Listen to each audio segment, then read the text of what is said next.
आज की यह कहानी इमोशनल करने वाला है। इस कहानी का शीर्षक sad love story in Hindi है। बारिश हो रही थी। जब इस बारिश को महसूस करता हूँ तो ऐसा लगता है जैसे उसने मेरा हाथ थाम रखा है। इस सन्नाटे में भी ऐसा लगता है मानो वो मुझे बुला रही है, मुझे आवाज दे रही है, मुझे पुकार रही है। मेरा नाम अजहर महमूद है। मुझसे जिंदगी में सिर्फ एक गलती हो गई कि मैंने एक हिंदू लड़की से प्यार कर लिया। उसका नाम आस्था था। मैंने अपनी जिंदगी में इतना प्यार शायद कभी किसी से नहीं किया था जितना कि आस्था को करता था। हमारा कॉलेज खत्म हुआ, जॉब भी लग गई और वो दिन भी आ गया जिस दिन हमने फैसला किया कि एक दूसरे के घर वालों को अपने रिश्ते के बारे में बताएंगे। 1 मई 2023 का दिन था जब मैंने अपने घर वालों को आस्था के बारे में बताया था। अब्बा वो तो जैसे सदमे में चले गए थे।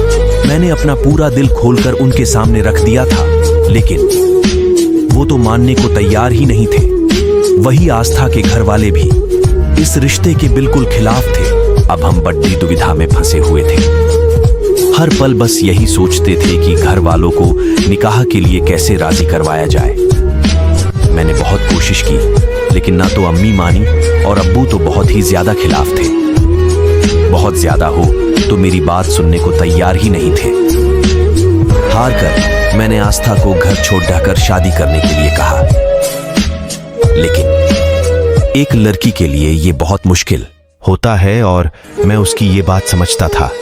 इसलिए मैंने और आस्था ने मिलकर ये फैसला लिया है कि हम दोनों अपने घर वालों की खुशी के लिए अलग हो जाएंगे। भी क्या, माँ बाप की इज्जत और उनकी जिंदगी आगे। मैं हार चुका था, लेकिन 10 दिन बाद मुझसे रहा नहीं गया और मैंने आज तक की बेस्ट फ्रेंड वैशाली को फोन करके आस्था का हालचाल पूछने की सूझी। मुझे क्या पता था कि वो पल मेरी जिंदगी में कयामत बनकर आने वाला है, मुझे बर्बाद करने आने वाला है। मैंने वैशाली को फोन किया और कहा, वैशाली, आस्था। मेरा इतना ही कहना था कि वैशाली ने कहा, आस्था भी दुनिया में नहीं रही। आज शाम को उसका अंतिम संस्कार है। आखिरी बार उसे देखने जरूर जाना। यह सुनकर जैसे मेरी पूरी जिंदगी थम गई थी। शव भीतर ही पलटी है, सफेद चादर में। मैं आस्था का चेहरा नहीं भूल पा रहा हूं। मुझे वैशाली ने बताया, तुम्हारे बिना उसे जिंदगी जीना एक बोझ लग रहा था। वह अपने मम्मी पापा के खिलाफ जाने की वो सोच नहीं सकती थी। तब उसे मरना ज्यादा आसान लगा।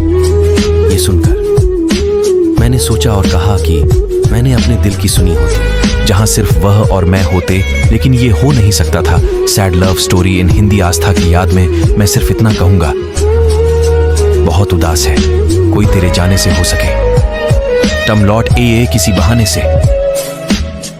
तू चाहे जितनी दूर है, लेकिन एक बार तो देख, कोई टूट गया तेरे जाने से। सच में तुम्हारे जाने के बाद अब ऐसा लग रहा जैसे मनो शरीर में जान ही नहीं है।